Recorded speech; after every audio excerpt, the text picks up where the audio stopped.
The Dewdrop Lecture, an eloquent and much admired elaboration of the monitorial charge appropriate for the fellowcraft degree.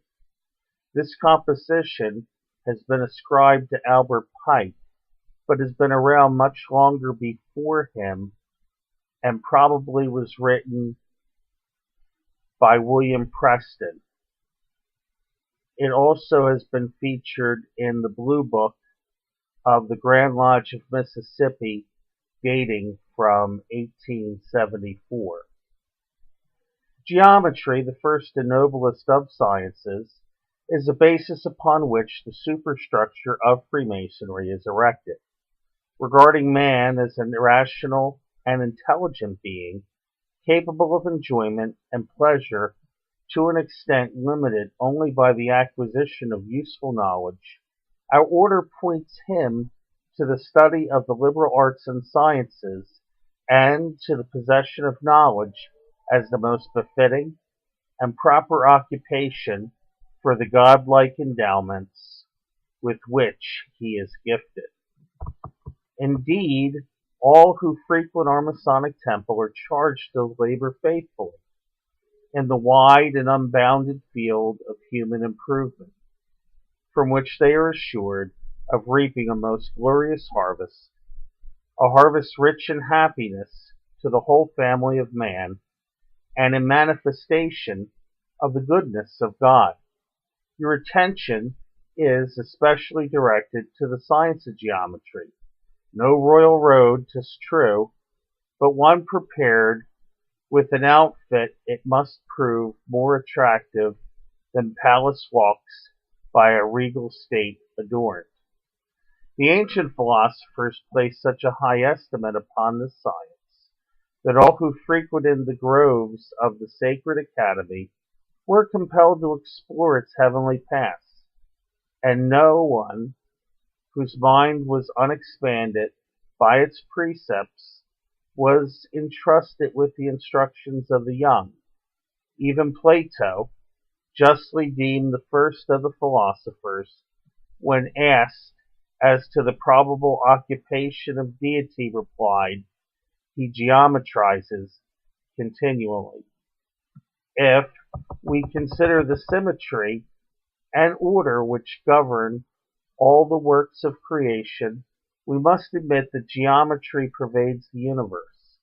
If, by the aid of the telescope, we bring the planets within the range of our observation, and by the microscope view particles too minute for the eye unaided to behold, we find them all pursuing, with several objects of their creation, in concordance with the fixed plan of the Almighty.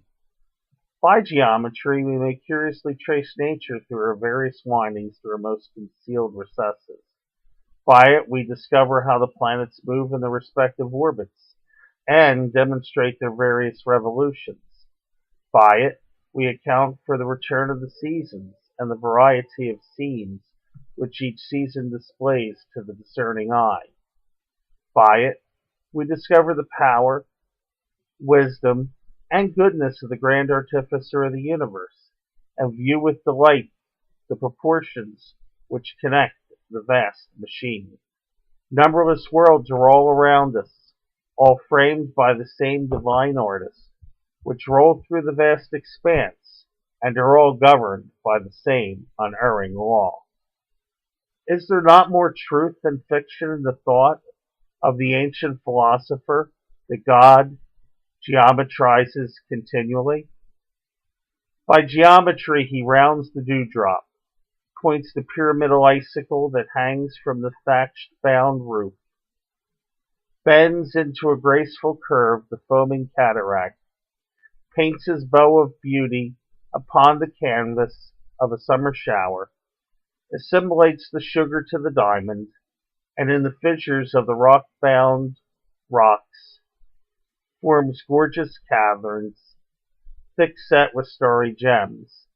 By it he taught the bee to store its honey in prismatic cells, the wild goose to arrange her flight, and the noble eagle to wheel and dart upon its prey, and the wakesome lark, God's earliest worshipper.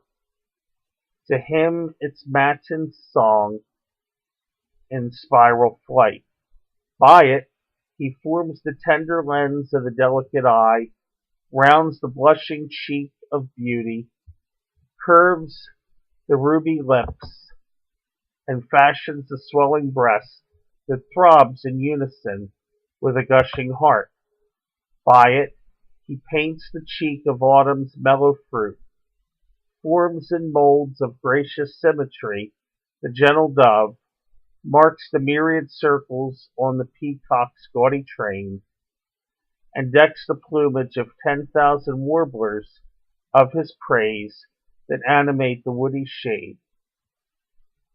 By it he fashions the golden carp, decks the silvery perch, forms all the fish of every fin and tribe that course the majestic ocean, cut the placid lake, or swim in gentle brook. Nay more, even the glassy element in which they dwell, when by gentle zephyrs stirred, sends its chasing waves in graceful curves by God's own finger traced in parallel, above, beneath, and all around us, all the works of his hands, animate and inanimate, but prove that God geometrizes continually. But if man would witness the highest evidence of geometrical perfection, let him step out of the rude construction of his own hands and view the wide o'erspreading canopy of the stars. Whether fixed as centers of vast systems, or all noiselessly pursuing their geometrical paths in accordance with the never-changing laws of nature. Nay more, the vast fields of illimitable space are all formed by an infinitude of circles traced by the compasses of the Almighty Architect, whose every work is set by the level, adjusted by the plumb, and perfected by the square. Do this, my brother, and you must admit with Plato that God geometrizes continually, and be assured with Job that he who stretches the earth upon emptiness and fixes the foundation thereof upon nothing, so it cannot be moved, can bind the sweet influence of Pleiades, or loose the bands of Orion. A survey of nature and the observation of her beautiful proportions first induced man to imitate the divine plan and to study symmetry and order. This gave rise to society and birth to every useful art. The architect began a design, and the plans which he laid down, improved by time and experience, have produced works which are the admiration of every age.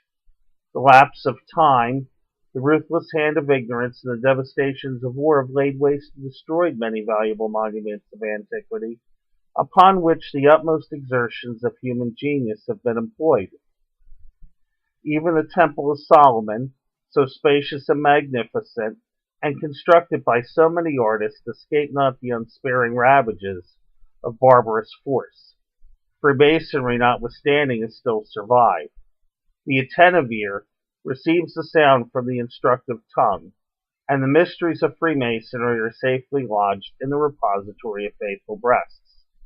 Tools and implements of architecture and symbolic emblems most expressive are selected by the fraternity to imprint upon the mind wise and serious truths, and thus, through a succession of ages, are transmitted unimpaired the most excellent tenets of our institution.